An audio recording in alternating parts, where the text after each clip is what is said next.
Olá, muito bom ter você conosco para esta que é a 11ª edição do programa Quatro Ases, um programa semanal que traz a você um pouco mais de informação sobre tudo aquilo que você vê no noticiário. E temos mais uma edição repleta de informações muito interessantes, até com um sabor antigo, né? Com aquela movimentação toda que nós vimos em Brasília, envolvendo militares, preocupações com se aquilo era a favor ou contra disto ou daquele, muitas dúvidas. Nós vamos chegar lá, mas o primeiro assunto que nós vamos tratar hoje é aquele navio enorme que ficou encalhado e que tem embutido nele uma espécie de metáfora da globalização. O Moisés Rabinovich vai abordar esse assunto aqui com a gente daqui a pouco.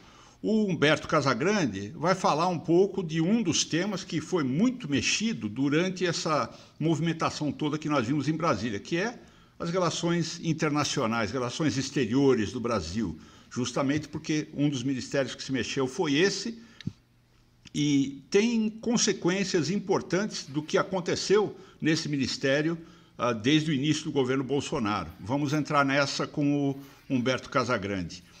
O Walter Maerovitch vai trazer de volta um assunto aí que voltou à baila, que é pesado. Pagamentos de mais de 200 milhões de reais feitos pela Vivo e pela Oi, a empresa do filho do ex-presidente Lula. O Walter vai explicar direito esse assunto para nós. E o Ibsen Costa Manso, nosso analista político, vai entrar nessa situação toda, quer dizer, como se não bastassem crises na economia, pandemia, Congresso, Judiciário, nós vimos uma situação assim que acabou redundando em uma reforma ministerial de sopetão, inesperada, e vamos direto para esse assunto. O primeiro as com a gente nesta edição é o Ibsen Costa Manso. Ibsen, com você. Olá a todos.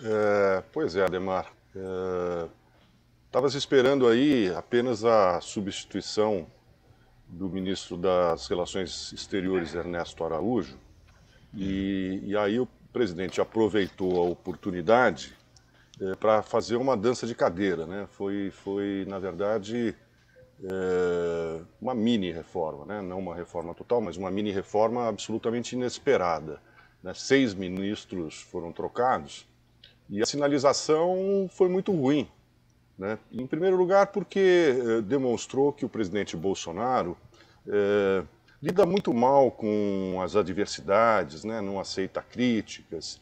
Então ele se cerca aí de ministros que cumprem cegamente as suas ordens e bajuladores, né? O presidente não sabe lidar com esse tipo de coisa. Agora, o que acabou dando muito mais ruído realmente foi uma substituição desastrada no Ministério da Defesa, né? Nunca antes na história desse país ocorreu isso, né? É a crise mais grave no meio militar, quase se tornou uma crise grave, eu vou falar mais um pouco disso, mas coincidência ou não, na véspera do 31 de março, né? O ministro da Defesa, o presidente solicitou a ele que substituísse o comandante do Exército, o general Pujol, ele não aceitou e acabou ele próprio sendo afastado, né? O ministro Fernando Azevedo e Silva, e foi trocado pelo Braga Neto, né? E aí a crise escalou, como se diz, né?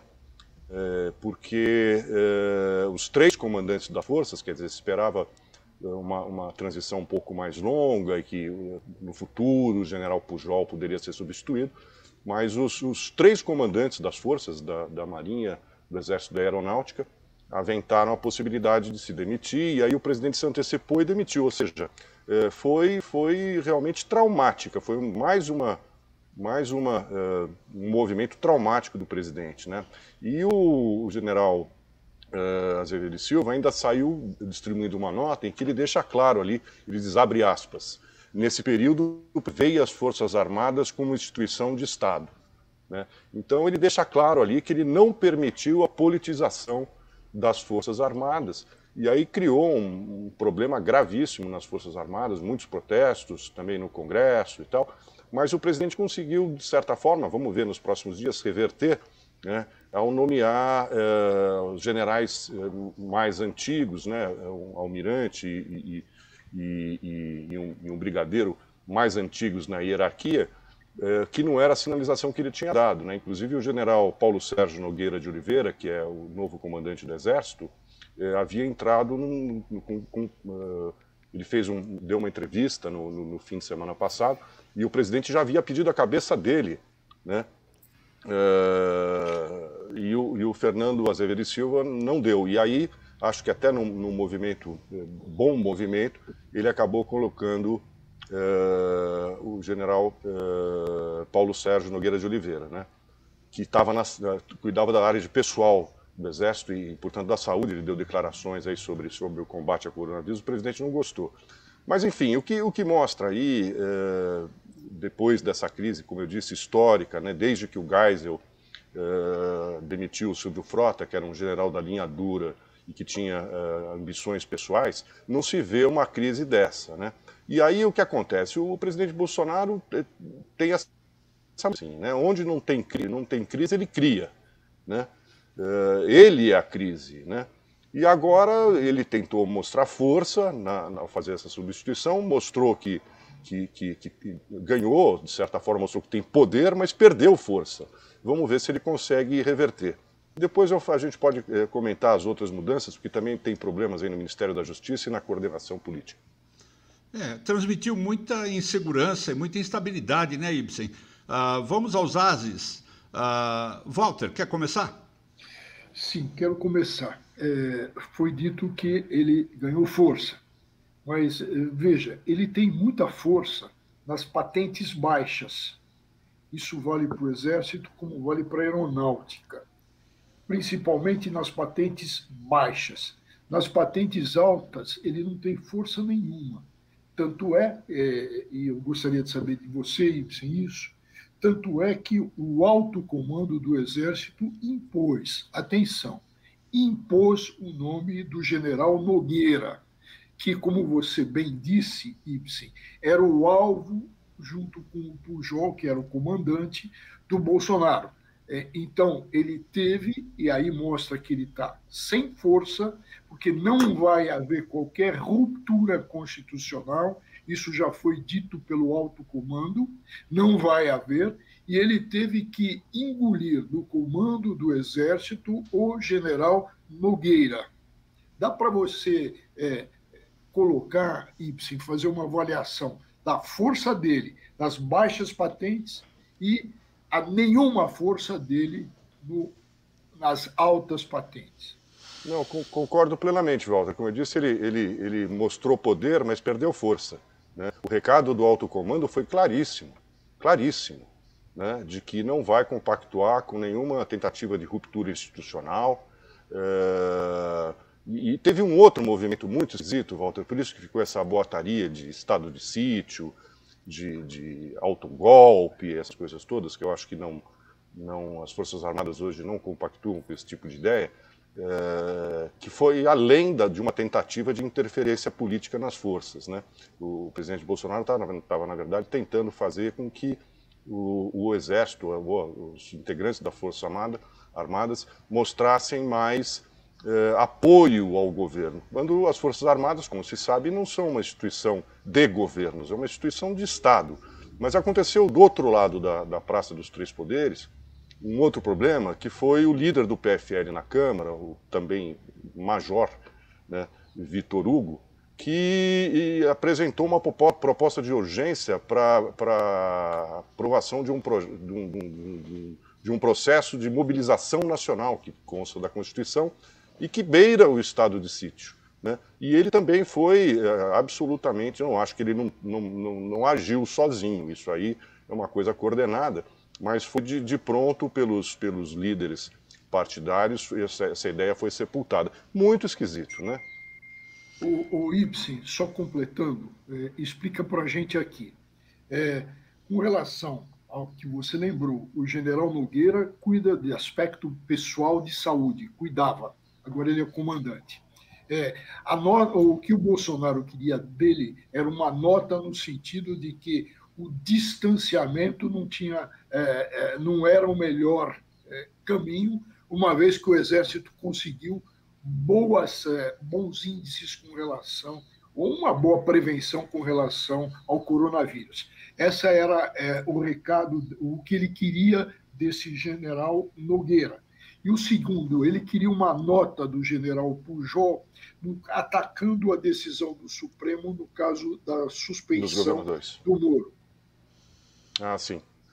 Pois é, o presidente sempre tentando interferir e mais do que isso, quer dizer, ele, como a gente disse no programa anterior, quer dizer, ele estava indo bem, mas aí ele cria um novo problema, né, nessa questão da pandemia. Por exemplo, teve a reunião aí desse grupo de crise da pandemia. Teve a reunião, acho que o ministro da Saúde está se saindo bem, quer dizer, está sendo bem político, está ganhando a confiança do presidente e defendendo a ciência, o isolamento e tal, mas aí vai o presidente depois da reunião e faz um discurso exatamente no sentido contrário. Então, assim, isso aqui parece uma gangorra, né? Cada hora está de um lado. Com essa gangorra, eu quero chamar o Casagrande, porque Casagrande, parece que toda semana a gente está aqui torcendo por um pouco de estabilidade, um pouco de sanidade, para ver se isso se transmite para a economia como um todo. E, em vez disso, vem mais disso que nós estamos descrevendo aqui. Quer dizer, é complicado estabilizar as coisas nesse ambiente, né?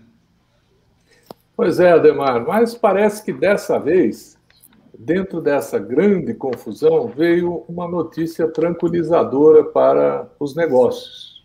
E eu vou explicar por quê.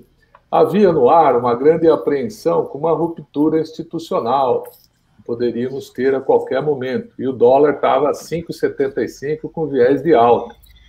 E aí, este posicionamento da troca do comando militar e o posicionamento das Forças Armadas, no sentido de que não haverá qualquer brincadeira com a Constituição, isso trouxe uma espécie de uma carta de conforto para o mercado, inesperadamente, porque o mercado estava achando que ia ter que conviver com essa insegurança por muito tempo.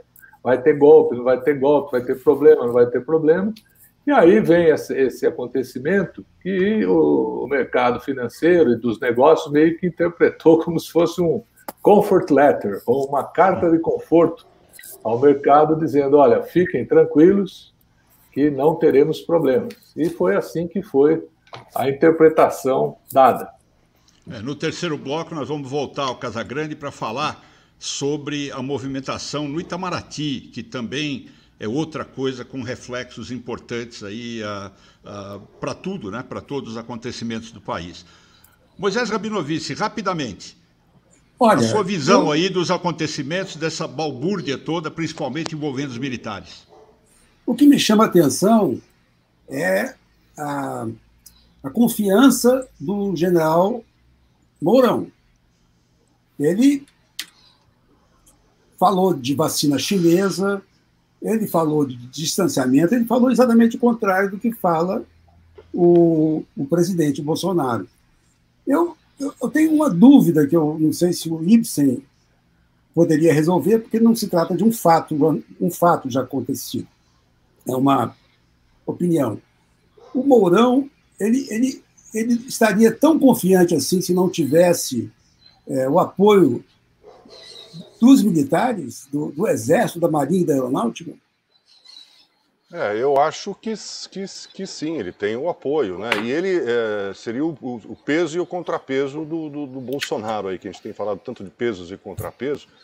Ele vem muitas vezes para esclarecer questões que são mal colocadas pelo presidente e tal. Agora, o que se diz nos bastidores, por essas e por outras, é que ele não será, eventualmente, né? O futuro a Deus pertence, mas ele não será eventualmente escolhido para compor a chapa na reeleição do ano que vem, né? Quer dizer, não que eles se deem mal, mas eles têm opiniões claramente, muitas vezes, divergentes, né? Bom, Ibsen, de alguma forma o Mourão acaba tendo um efeito estabilizador para alguns, pelo menos, por ser até, no âmbito dos militares, mais graduado do que o Bolsonaro, né? Vamos a um rápido intervalo. Na volta, nós temos o Walter Maierovitch com aquela historinha interessante que está voltando à baila aí de um dinheiro que foi investido e não muito bem explicado. Voltamos já já. Ah, que falta que faz poder se aglomerar em meio a tantos livros, folheando cada exemplar, sentindo o cheiro do papel, até que chega a melhor parte, decidir quais deles levaremos para casa. Mas, enquanto isso é impossível, vamos nos encontrar virtualmente na terceira Feira do Livro da Unesp, que vai de 5 a 11 de abril e terá a presença de quase 200 editoras e selos, com descontos de no mínimo 50%. Como é tudo online, você terá a chance de comprar de qualquer lugar do Brasil. Visite nosso site e veja as editoras confirmadas. Pode demorar um pouco, mas sabemos que não tem tempestade que dure para sempre. Muito em breve, quando tudo isso passar, nós nos encontraremos pessoalmente. Enquanto isso, proteja a si e a quem você ama. Vamos superar este momento, juntos. Estamos de volta com o segundo bloco. Walter Fanganiello Maierovitch, o nosso especialista em justiça e cidadania. Vamos abordar essa questão, Walter. Traga para nós aí a sua visão sobre a volta desse assunto que está há um ano aí esperando uma decisão. Olha, eu vou pegar o túnel do tempo e dar uma parada na estação de dezembro de 2019. Foi nessa data que ocorreu a operação da Polícia Federal chamada Mapa da Mina. Na mina foram encontrados só 202 milhões de reais. 202 milhões de reais. Essa mina foi abastecida pelas empresas Vivo e Oi.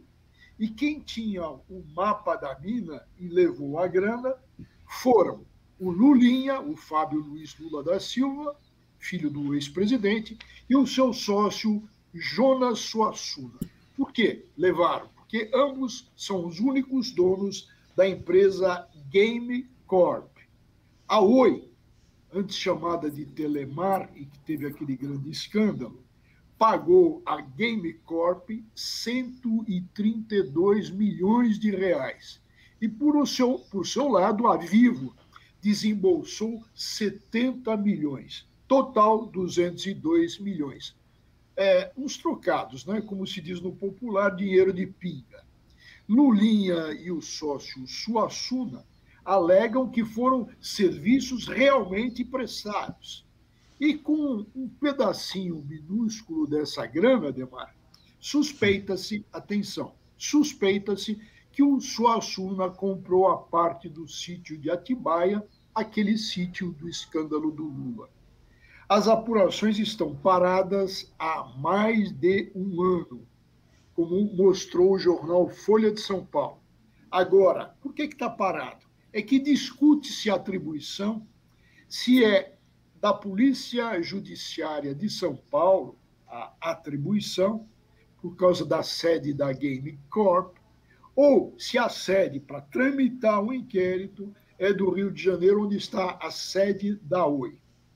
O Fachin, que todo mundo sabe, anulou os processos criminais contra o Lula por não ser Curitiba a jurisdição competente, ele não será chamado, por enquanto, no caso Lulinha. E quem vai decidir sobre isso? É o Tribunal Regional Federal.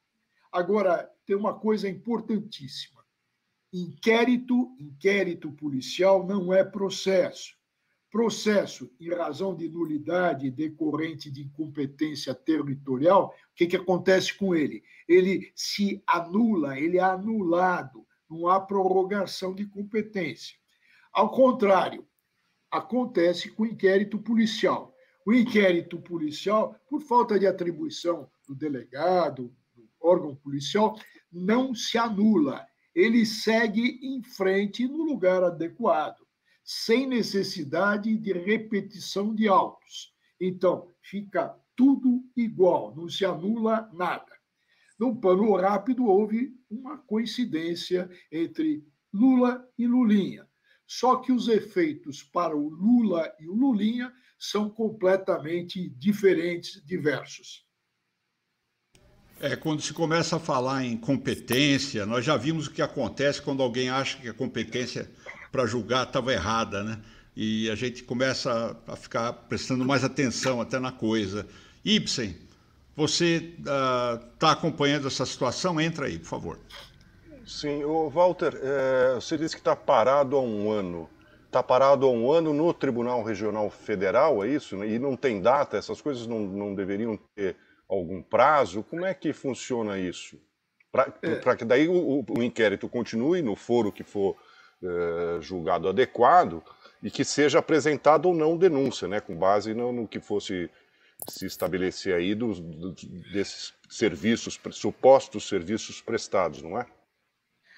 Veja bem, duas coisas. A primeira delas, quando eu disse que está parado, quer dizer, sem a prática de nenhum ato investigatório. Se está esperando o quê? Que o Tribunal Regional Federal decida se fica em São Paulo, e aí prosseguem as investigações, ou se vai para o Rio e para prosseguimento de investigações. Então, vamos falar tecnicamente em atribuições.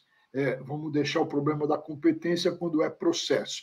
Então, qual é a atribuição da Polícia Judiciária Federal do Rio ou de São Paulo? Agora, duas coisas em cima da sua pergunta que a gente não pode deixar de esquecer. Primeiro, a Justiça e a Polícia Judiciária, elas se movimentam, vou usar uma imagem, em ritmo de lesma, mas não uma lesma comum, lesma reumática, se isso fosse possível. E o segundo ponto eu volto, acho que eu já falei do Mário Quintana aqui, né? Que ele disse que a Themis usa uma venda nos olhos, e isso explica muita coisa. Mas Walter, só para completar aí, isso aí também acaba acrescendo um ano aí para o tempo de prescrição, né? Sim, sem dúvida, embora, veja, o recebimento da denúncia é o primeiro ato interruptivo de prescrição. Então, podemos estar, e pelo jeito, isso já está bem maduro no sentido de ir para o Ministério Público, e o Ministério Público, com base no inquérito, e o inquérito é informativo ao Ministério Público, por isso não tem nulidade, tem irregularidades que se sanam, então, perícias, tudo vai ficar igualzinho. O Ministério Público deverá denunciar. Isso parece abastecer um pouco a tal polarização que alguns parece que desejam, né? Um momento é o Bolsonaro causando dificuldades, problemas, sendo atacado. Aí vem o Lula, que seria o suposto oponente nessa polarização. O que significa mais turbulência, é ou não é, Casagrande? Pois sempre tem, mas no Brasil que vivemos isso é meio inevitável, né?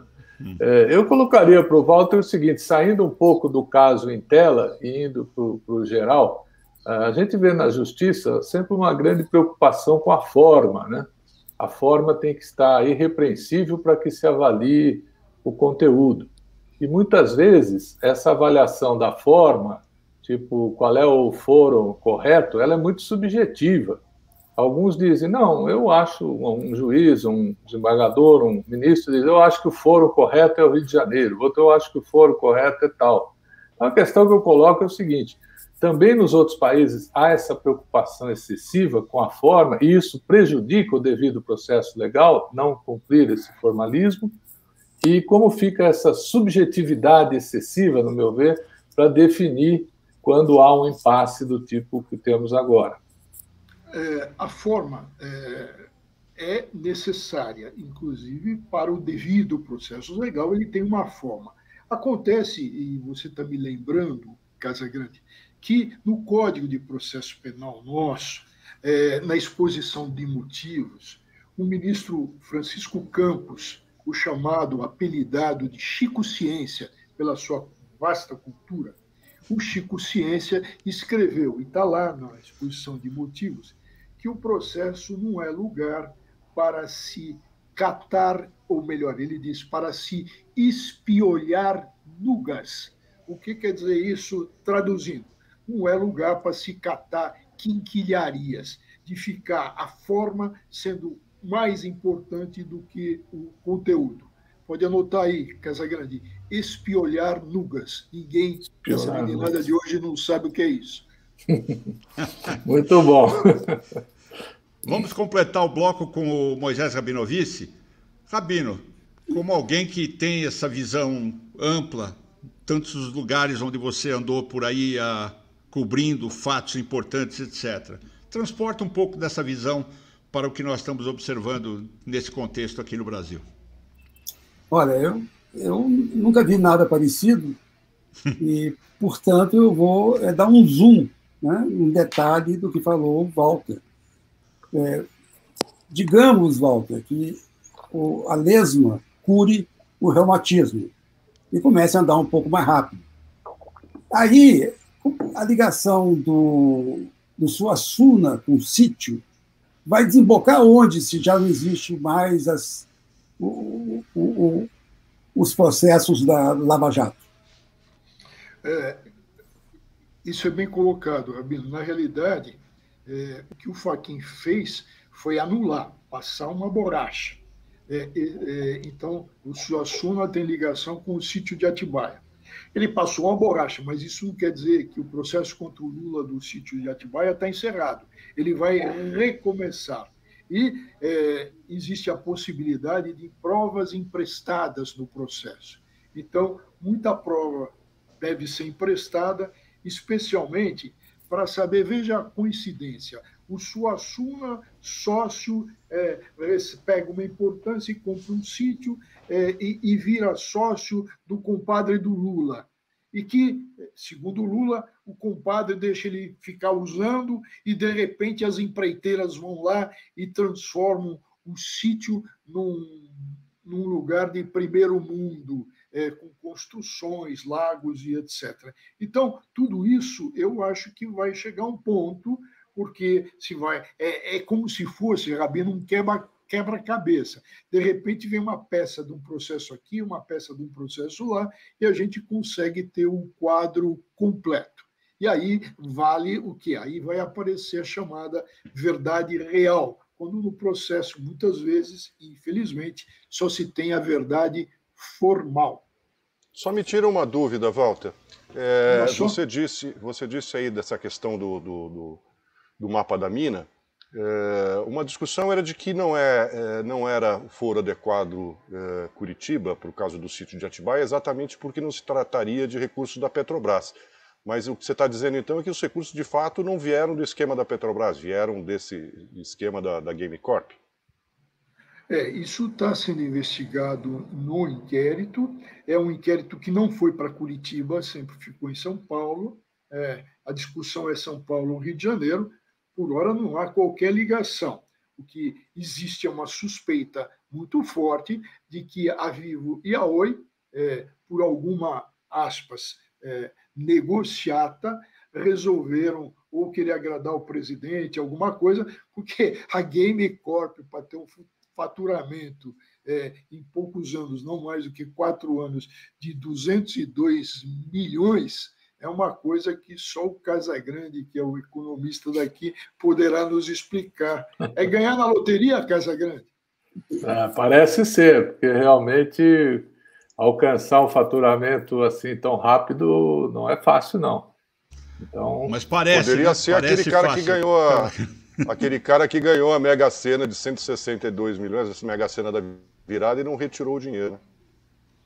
As coisas precisam ser melhor explicadas aí. Me parece ser uma sociedade, uma startup dele, e houve um aporte de capital dessas duas grandes companhias. Tudo se passou dessa forma. Não estou aqui, precisaríamos conhecer melhor o assunto, mas me parece ter sido um negócio desse tipo. Normalmente, uma empresa, alguém cria uma startup e aí tem um aporte de uma grande companhia, mas vai passar muita água embaixo dessa ponte. Que startup é essa? Quem são os donos? Qual o valor agregado? Tudo isso. Eu estou falando só sobre a arquitetura e a modelagem do negócio, me parece ter sido essa. Então, coloca nessa sua arquitetura o seguinte fato. A Oi conseguiu em leilão a Telemar. A Telemar da família do Gereissati de São Paulo, do Shopping Center. E foi ele, ao tempo dele, que ele contratou, fez lá a contratação, negócios com o filho do Lula. Então, como você lembra, tem muita água a rolar, muitas suspeitas, mas até agora só suspeitas. Obrigado, Walter. Obrigado a todos os ases. Depois do intervalo, nós vamos voltar com o assunto relações exteriores e alguns correlatos. Por exemplo, a dificuldade que, quando isso é mal feito, acontece na hora, por exemplo, de comprar vacinas. Nós vamos tratar desse assunto com Humberto Casagrande daqui a pouquinho. Algumas empresas procuram uma solução mágica para trazer inovação ao seu negócio. Algumas empresas acreditam que o segredo do sucesso está na tecnologia.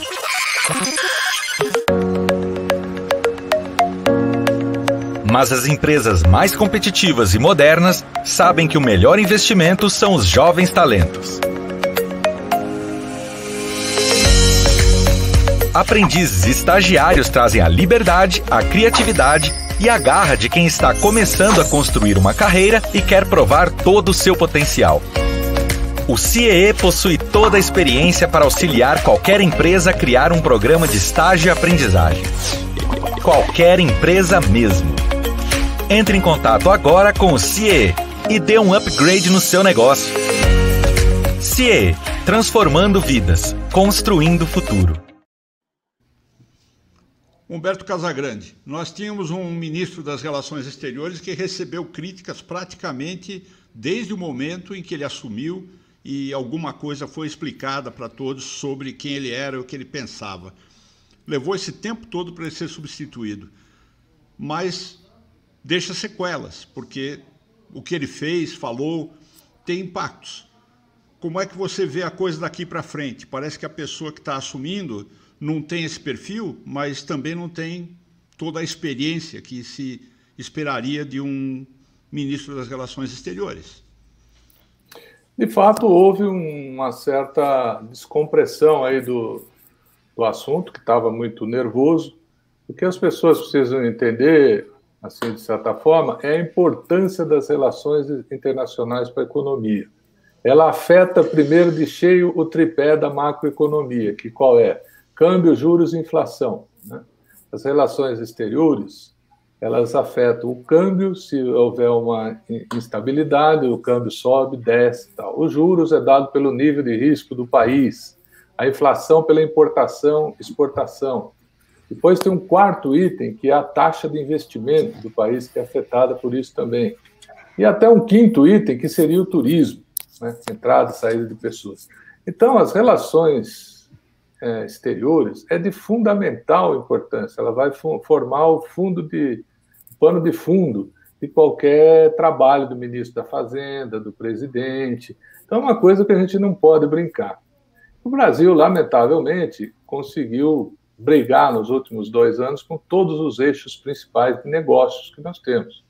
No Mercosul, brigou com a Argentina. Na América do Norte, agora com os Estados Unidos, com a Europa e com a China. Né? Então, acho que não sobrou muita gente para a gente brigar aí, pelo menos que seja gente importante. E essas relações, como todos sabem, essa frase já foi cantada em verso e prosa várias vezes, não existe amizade em relações exteriores, existem interesses. Os países têm interesses em resolver. Até porque amizades... Primeiro ponto para se ter um amigo, eu acredito que as pessoas têm que falar a mesma língua. Porque é difícil você ser amigo de alguém através de um intérprete. Amigo faz confidências, conversa, faz... Então, como você é amigo de alguém se você não fala a língua dessa pessoa? Né? E os nossos últimos presidentes não eram poliglotas. O último que eu sei foi o Fernando Henrique. Então, essa história de ser amigo é uma coisa que não cabe. Não tem nada a ver. E nós, então, temos que traçar estratégias muito objetivas e do interesse do país. Né? E esses interesses são fáceis de serem definidos, tem que ser pragmáticos. Né? A ideologia é a política da fome, da miséria. O pragmatismo é a política do crescimento, da distribuição de renda.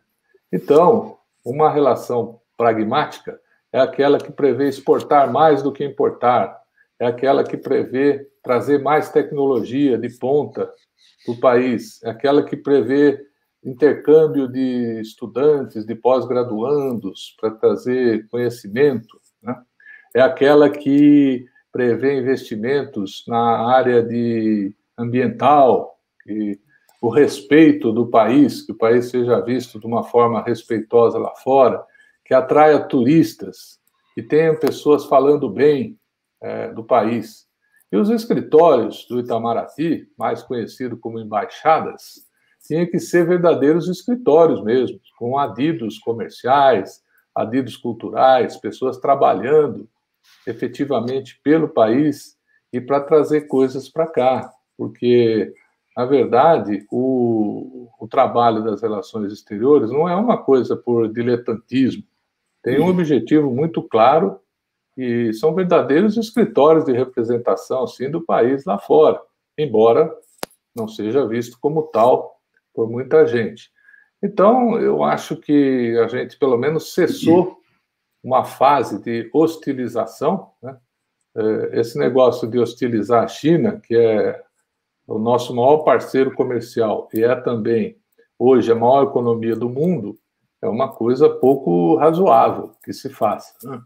Então, vejo assim que houve, pelo menos, foi estancada a hemorragia. Nós passaremos agora por um período de neutralidade, digamos assim. Espera-se que não haja mais ataques, agressões e problemas, e que a gente, então, consiga criar um mundo novo aí nessa parte. Vejam vocês, tem se dito muito assim, como é que a gente consegue vacina? Essa hora não tem mais vacina. Claro que não, né? Porque foi tudo vendido antes. Mas ainda que nós falássemos de agora, basta dar o 5G do Brasil para a China, que vai desembarcar 100 milhões de doses de vacina aqui. No pragmatismo, é só dizer, olha, vocês não querem o 5G? Queremos. Então está aqui o 5G, me dá aqui 100 milhões de doses de vacina em 60 dias. Eu garanto para vocês, não posso garantir nada, porque nada é garantido, mas eu diria que existiria uma grande possibilidade de nós recebermos 100 milhões de doses de vacinas aqui em troca do 5G. Pode ser ou para a China ou para os Estados Unidos. Por quê? As relações dos países são através disso. O 5G brasileiro é uma coisa maravilhosa que todo mundo está querendo. E nós temos essa pérola na mão, por que não usá-la como moeda de troca? Porque nem se fala desse assunto no âmbito de relações exteriores. Microfone, Ademar. Obrigado. Desculpe. Eu vou chamar primeiro o Moisés Rabinovici, porque ele pode trazer a visão de fora. E o Brasil, nesse período todo, aí, desde o início do governo Bolsonaro, infelizmente, teve comportamentos que geraram uma má impressão em várias frentes, né? E o Itamaraty não ajudou muito a atenuar nada disso. Qual é que é a tua visão dessa movimentação agora, Rabino? Será que isso nos ajuda? Olha, eu tenho lido nos jornais internacionais um descrédito já para o novo chanceler, porque o mundo ficou acostumado a que o presidente Bolsonaro é que faz a política externa, é o que ele quer. E também ao filho Eduardo Bolsonaro. Então, o Brasil virou órfão de Trump e, possivelmente, de Netanyahu. A missão que foi para Israel tratar de um spray contra a Covid foi desfeita porque o chefe dela foi demitido. E a minha questão é de saber o que ganha o Brasil em declarar que o golpe militar em Mianmar, que está sangrento agora, que ficou pior com tantas mortes que têm ocorrido, que o golpe militar de Mianmar foi apenas uma mudança de ministros, uma reforma ministerial. E o que o Brasil ganha com essa mentira? Não foi uma reforma ministerial, foi um golpe. Os militares tiraram os eleitos de novembro do ano passado, no dia da posse. E agora continua uma campanha violenta de manter-se no poder no país. O Brasil, nesse caso, está junto com a China, por incrível que pareça, porque a China apoia os militares de Mianmar. Eu fico perguntando o que vai acontecer com Jerusalém, com o escritório prometido. O que vai acontecer com aqui o Bolsonaro deu a base de Alcântara para os Estados Unidos. Como é que vai se desfazer de todas essas atrapalhadas que o Bolsonaro, o filho dele e o Ernesto construíram? E no caso de Mianmar, um golpe que está acumulando mortes, não é mesmo? Muitas mortes. Walter, você quer acrescentar alguma coisa? Eu quero pegar uma carona com o Rabino, que ele coloca uma questão muito importante. E já se ouve isso claramente, e eu volto dirijo a pergunta para o Casagrande, que é no seguinte sentido: todo mundo sabe, e o Rabino acabou de dizer, que quem manda no Ministério de Relações Exteriores é o Eduardo Bolsonaro. O Ibsen está careca de saber a respeito.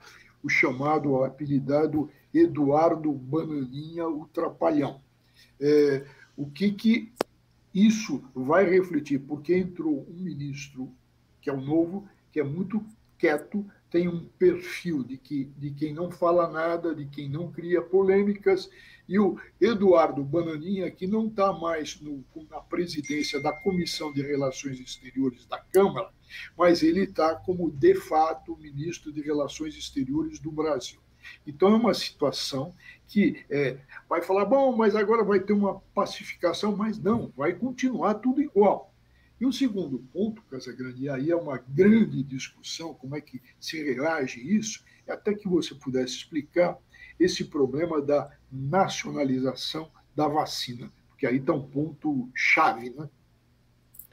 Ok. Bom, com relação ao Ministério das Relações Exteriores, como eu penso, né, e muita gente, é que efetivamente não vai haver grandes mudanças pelas razões com que você acabou de expor, que não houve não havendo a troca do presidente, da orientação, não haverá mudanças assim maiores. O que haverá será a diminuição da intensidade dos problemas e dos ataques, né? Então isso certamente deve acontecer porque o pessoal do Congresso está em cima, os empresários têm feito uma pressão muito forte, os empresários do setor da carne, do setor da soja. Então, há uma vigilância, né, dos mais afetados por isso.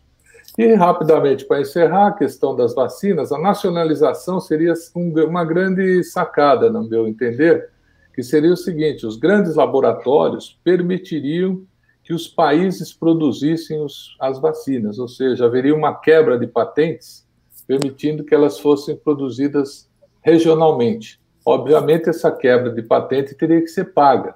Laboratório. Então, seria como se a Pfizer permitisse que o Brasil produzisse as vacinas da Pfizer aqui e entregariam os meios e cada país produziria as suas vacinas. Seria muito interessante e há um meio de não fazer os laboratórios que tanto investiram nisso perderem. Eles seriam indenizados. Então, vê lá quanto que eles vão ganhar nos 10 anos de patente e faça uma indenização através de governos e mecanismos globalizados. Com isso, você agilizaria muito o mundo todo e seria bom para todo mundo, porque os ricos vacinados e os países pobres não vacinados não é garantia que o rico vai ter saúde boa. Precisa ter o mundo inteiro ter saúde boa para que todos tenham. Então, essa questão da quebra das patentes, nacionalização das vacinas, é uma solução muito boa que deveria ser analisada. E todos os países têm muito dinheiro para pagar essa quebra. Inclusive o Brasil, foi divulgado a semana passada, nós estamos com 358 bi de dólar de reservas internacionais. Por que não usar uma parte para nacionalizar essas vacinas? Ok, Casagrande. Vamos ao último intervalo. No outro lado do intervalo, voltamos com Moisés Rabinovich, que vai falar um pouco desse navio que encalhou no canal de Suez e virou uma situação com impactos globais e bastante extensos. Voltamos já já. Com sede no coração de São Paulo, a Editora Unesp nasceu em 1987, pelas mãos da Universidade Estadual Paulista Júlio de Mesquita Filho, com o objetivo de democratizar o acesso ao conhecimento. Funcionando como uma ponte entre ciência e sociedade, já publicou mais de 2.500 títulos, muitos deles disponíveis para download gratuito. Seu catálogo sólido e diversificado conta com obras clássicas e contemporâneas, de pensadores consagrados, tanto no Brasil quanto no exterior, e já recebeu inúmeros prêmios. Sua livraria oferece milhares de títulos das mais variadas editoras e gêneros, e atende a todo o Brasil pela loja virtual. Conta também com a Universidade do Livro, que oferece eventos e cursos para a formação de profissionais para o mercado editorial e interessados em geral. Esta é a Fundação Editora da Unesp, desde 1987, produzindo conteúdo e compartilhando conhecimento. Estamos de volta e vamos ao Moisés Rabinovici para falar um pouco daquele enorme navio, o Rabino, que virou uma espécie de metáfora, né, global. Para mim é como se fosse um coágulo bloqueando uma artéria. O mega porta-container Ever Given causou uma trombose no canal de Suez. E essa trombose afetou o comércio mundial. Mais de 400 navios com animais vivos, carros novos, petróleo e produtos manufaturados e industriais ficaram engarrafados nos mares Vermelho e Mediterrâneo, entre a Ásia e a Europa, com prejuízo de cerca de 10 bilhões de dólares por dia. Ali encalhado, o colossal navio do tamanho do Empire State e com 20 mil containers serviu de metáfora do mundo globalizado. O dono, japonês. O operador, taiwanês. O administrador, alemão. A bandeira panamenha. Os 25 tripulantes, indianos. E o socorro, holandês, japonês e egípcio. Estão navegando 133 navios do tamanho do Ever Given. Portos foram reformados, dragados e aparelhados com gigantescos guindastes. Usá-los custa 6 vezes menos do que em cargueiros menores. Hoje é normal um produto resultar de uma série de fornecedores em vários continentes. A China depende da importação de 3/4 do petróleo que consome e 4/5 do minério de ferro com que expande sua infraestrutura. Até antes da pandemia de Covid-19, o apetite mundial por eletrônicos, roupas, brinquedos, carne, soja e outros bens crescia insaciável. A trombose no canal de Suez, onde o Egito investiu 8 bilhões de dólares há 6 anos para acomodar os gigantes dos mares e 15% do tráfego marítimo global, acendeu um sinal amarelo. É preciso ter opções que não o contorno pelo Cabo da Boa Esperança, na África do Sul. A Rússia oferece a rota pelo Mar do Norte. Na Ásia, os estreitos de Malaca e Singapura, o Mar do Sul da China e entre Taiwan e Filipinas, sujeitos à interdição em caso de conflito. O Ever Given já navega no Suez, que a gente pode ver no mapa onde ele está agora, e vai para Roterdã, na Holanda. Mas o bloqueio que provocou ainda terá consequências por mais algum tempo. Microfone, Ademar. Opa, vamos chamar o Ibsen Costa Manso, que eu sei que ele vem prestando atenção a esse assunto aí. Ibsen. Pois é, né, Rabino? Você vê que a gente sempre tem esse problema de logística, né? Grave, né? O canal de Suez, se eu não me engano, me corrija, e eu queria saber essa informação, acho que só fechou uma única vez em tempos por conta de guerras, né? Mas eu acho que em calha de navio essa foi a primeira vez, não? Foi, porque esses navios grandes já tem 133 navegando, são mais recentes. Eles saíram dos portos de origem para o comércio internacional depois que se revelaram mais baratos do que os cargueiros menores. E eles carregam, no caso do Ever Given, 20 mil, digamos, eles teriam capacidade de mobiliar 20 mil apartamentos, porque cada container contém a mobília de uma casa. Então, de encalhe, o coágulo que surgiu no Suez foi o primeiro, mas ele não foi totalmente sanado. Com tantos navios tão grandes, tem um maior que o Ever Given, um que carrega 24 mil containers, outros acidentes podem acontecer. E há, claro, casos em que os canais vitais do mundo sofrem bloqueios por conflitos regionais. Ele foi a Guerra do Suez em 56, a Guerra do Yom Kippur em 73, a Guerra de 67 começou porque o Nasser queria fechar o Golfo para a navegação, e agora o Irã tem falado muitas vezes que pode interceptar os petroleiros que abastecem o mundo. A fragilidade desse mundo, a vulnerabilidade do mundo globalizado está visivelmente pedindo atenção.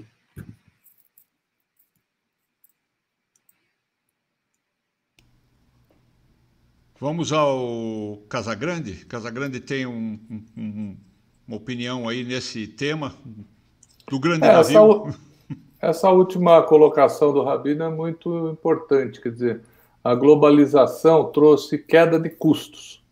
Né? Se produz onde é mais barato, mas, por outro lado, ela aumentou significativamente o risco das nações e dos comércios. Né?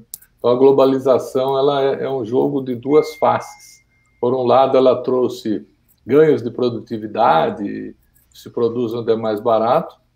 Por outro lado, ela gerou artificialmente, no primeiro instância, potências como a China, que trabalhou muito bem com isso, e trouxe também esse grande risco, né, para as economias. A grande questão é se há espaço na diplomacia, no posicionamento dos países, para que isso mude, Rabino. Será que a pandemia, o evento como esse do Canal de Suez, pode fazer as nações pensarem um pouco mais em termos nacionalistas e fazer um refluxo nesse abraço ao mundo, ou essa tendência de globalização vai continuar como algo inquestionável, como vem sendo nos últimos 30 anos, pelo menos? Um almirante nos Estados Unidos propôs policiar os canais vitais para a navegação mundial. Então, o Suez teria uma tropa da ONU, por exemplo, que garantiria a passagem em qualquer circunstância. Agora, com a pandemia, houve um decréscimo de exportação e de importação. Mas o mundo se acostumou ao que fazia antes. Quer dizer, aqui um país produz uma peça que vai para outro país, que coloca ela num produto, que vai para um terceiro país, que vai montá-lo e chega num quarto, que inclusive finaliza e põe à venda. Essa costura é feita por navio.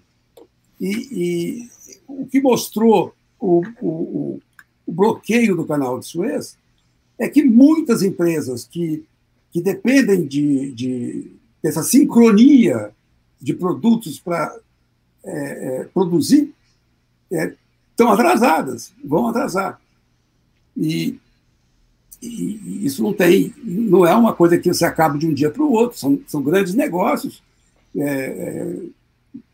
A Fiat aqui em Minas eu fui visitá-la uma vez, ela, quando está fazendo carros, ela vai recebendo peças de uma opção de lugares e vai, então, montando os carros. Se não deixa de enviar, o carro fica parado na linha de montagem. A mesma coisa acontece com eletrônicos, que a China monta uma parte, vai para outra parte. Eu estive em Taiwan e vi o quanto a Apple depende da montagem que é feita do outro lado, na China continental, por trabalhadores que são considerados escravos. Então, é difícil hoje. O mundo globalizado criou sua própria dinâmica, e que ficou um pouco afetada pela pandemia. Mas eu acho que isso não vai acabar, vai continuar. Tem o dobro de navios, tem mais 53 navios grandes, gigantes, encomendados. Então, a frota vai ser quase de 200 super megas navios que vão carregar essa quantidade imensa de containers pertencentes a uma gama de empresas, né? A empresa que administra fica na Alemanha, a proprietária fica no Japão e por aí afora. Ok, Rabino, de qualquer forma foi um recado importante, porque boa parte do mundo também nunca tinha tomado conhecimento de navios desse porte, né? Isso também foi uma novidade que impactou muita gente.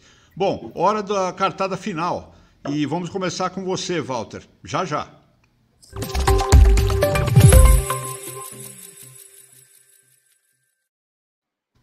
Um minuto para você, Walter Maierovitch. Olha, o Gilmar, na Moita, foi à casa do Bolsonaro na sexta-feira. E ele não vê qualquer promiscuidade nas condutas dele. Na dos outros, como, por exemplo, do Moro, ele vê. Agora, quanto ao impeachment do Bolsonaro, que se fala tanto, também já se diz jocosamente e pelas esquinas virtuais que não é caso de impeachment, não. É caso de psicotécnico. Obrigado, Walter. Um minuto para você, Ibsen Costa Manso. Bom, a minha expectativa é para uma outra mudança que houve agora nesse ministério, que foi a escolha da deputada Flávia Arruda, do PL do Distrito Federal, que vem a ser mulher do ex-governador do Distrito Federal, José Roberto Arruda, aquele que chegou a ser preso, flagrado numa filmagem recebendo dinheiro. E ela é uma deputada de primeiro mandato, né? Foi outra surpresa nessa escolha do ministério. A coordenação política do governo vem mal desde o início, deu aquela melhorada no começo desse ano com a eleição da presidência da Câmara e do Senado, mas vamos ver como é que a deputada Flávia Arruda vai agir. Quer dizer, ela não tem experiência, se esperava que fosse alguma pessoa que tivesse mais estofo, mais experiência para tocar essa coordenação. Ela corre o risco aí de ser apenas uma garota de recados. Vamos ver. Obrigado, Ibsen. Um minuto para a sua cartada final, Moisés Rabinovici. Olha, perspectiva de que passemos dos 3.000 mortos, que é o maior patamar já alcançado pela pandemia aqui no Brasil, para 5.000. E crescendo. Você olha, o mundo, ele começa, em alguns países, a relaxar. A Inglaterra, a rainha da Inglaterra, Elizabeth, saiu depois da segunda dose da vacina sem máscara. Ela foi visitar um grupo de pilotos australianos, a quem ela perguntou jocosamente: vocês têm caçado algum russo ultimamente? Bom, minha cartada final é a esperança de que no Brasil se compreenda que só a vacina não basta. É preciso distanciamento e é preciso também a máscara. E vamos à última cartada final com você, Casagrande. Bom, depois das 4.000 mortes por dia e a pandemia, a maior tragédia brasileira é o emprego, ou a falta de emprego. Recentemente foram divulgados dados do PNAD, né, que mostra que nós já estamos chegando a quase 15% na taxa de desemprego e tem simplesmente 5 milhões de brasileiros que deixaram de procurar emprego. Não é que não tem emprego, eles não estão mais procurando, de tão desalentados que estão. Então, essa é a grande tragédia que precisa ser cuidada. Os jovens são os mais afetados. A taxa de desemprego entre os jovens já está em 29,8%, ou seja, o dobro da média dos adultos. Então, nós temos uma grande catástrofe nacional sem perspectivas, que é o desemprego e que deverá ser atacado tão logo a gente consiga dominar o vírus do Covid. Ok, Casagrande, muito obrigado. Obrigado aos Ases por mais esta edição do programa 4 Ases. Não se esqueça, você que nos assiste, aqui embaixo você pode se inscrever, compartilhe, comente. Nós gostamos muito de receber seus comentários, seus pontos de vista, acabam sendo de alguma forma incorporados no programa. Obrigado aos nossos apoiadores institucionais, o CIE e a Fundação Editora Unesp, estão sempre conosco, compartilhando o programa com seus públicos. E nós voltamos na próxima semana com mais uma edição do 4 Ases. Até lá.